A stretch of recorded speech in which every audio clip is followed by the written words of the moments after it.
It is post-match pint. I suppose in a way it's the first of the new season. I see it as something else, it's something different, it's certainly something much more relaxed. I've got Kev Walsh, I've got Andy Bell. It's absolutely wonderful, it's glad to be back. It's a laugh. Andy, first and foremost, let's get the big headline news out the way. It's the greatest goal I've ever seen. The Karlsruher equaliser at 1-1. It is the greatest goal I've ever seen in my whole life. I can't explain to you how many times I try that down at Jericho Lane every Wednesday night and never get it right. Like, so to see someone do that, yeah, it was really. I mean, you think it's a great goal just to start with, is the fact that it's full flush on the volley from about 30 yards out, and then you see the way he hits it, and like it kind of defies physics in a way. Yeah, it was absolutely moment of the match. It was better than watching Conor Bradley at right back. It was better than Jota's double.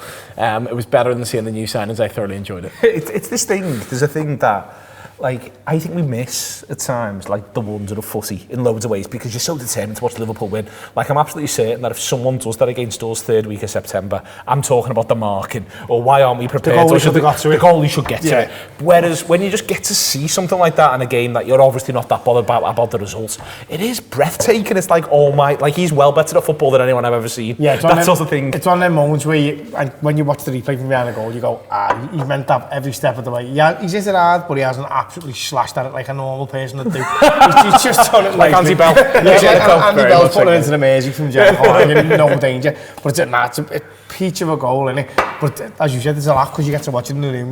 We all sat together watching it, didn't we? And it's just nice to have that bit back, I reckon. Yeah. No, what I think it's nice to have back, and why I do enjoy the pre-season games, is it is nice just to appreciate it, like in terms of the quality. And I think there's bits and pieces that Salah does in the first half, especially where you're taken aback by the quality. That goal, you're taken aback by the quality. Just bits and pieces of remembering how good they are at football without it feeling like, well, they've obviously got to win. I think that's the bit I enjoy for these games. I really do just enjoy watching them do stuff. What I'd say is drink it in, because it's not going to be long before you're pulling your hair out at the first goal kick that we misplaced by 14 inches, do you know what I mean?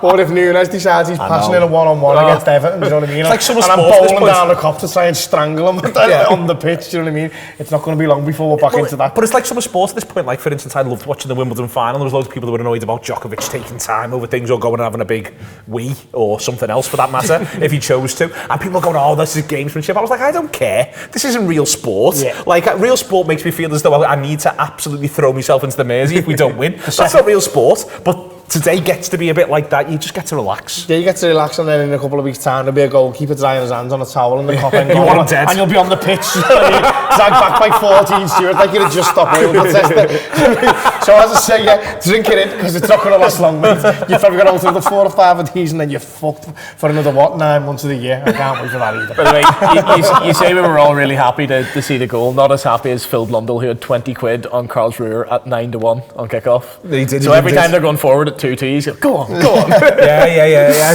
I've never seen a man will one more. Will the opposition one more? Let's talk about Salah, Andy, because Salah's someone who every now and again you do capture, like, in your mind's eye and go, Christ, he's good. And I don't know quite what the footballer he's going to be this year is, because there was loads and loads of stuff today where I thought it was about distributing it, about finding other footballers, bringing people into play. He is really clever for the weird Nunez goal that opens the scoring. In that it's Salah who's the clever one, Nunez is very much the idiot, but he ends up getting the goal, so fair play to him. I'm just, in general, watching Salah, you can forget the fact that he might just be a football genius.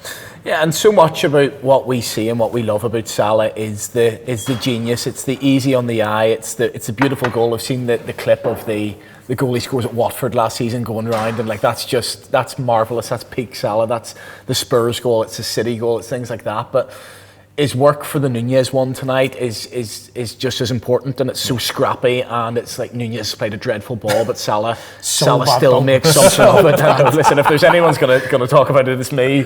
But yeah, it's just a little toe round the corner to keep it in play, to keep it alive, and it's an easy finish for Nunez in the end. And I think, ever since he came into Liverpool, a lot of teams got on to the fact that he was wanting to do the Robin thing of cut inside and bend it into that far corner every time. And he's had to adapt his game, and my God, in his Liverpool career, as he adapted his game, he's become one of the best playmakers that I've ever seen playing the wing for Liverpool. There's one tonight where I think it's a counter-attack and Nunez is running forward, and it's an outside of the boot pass.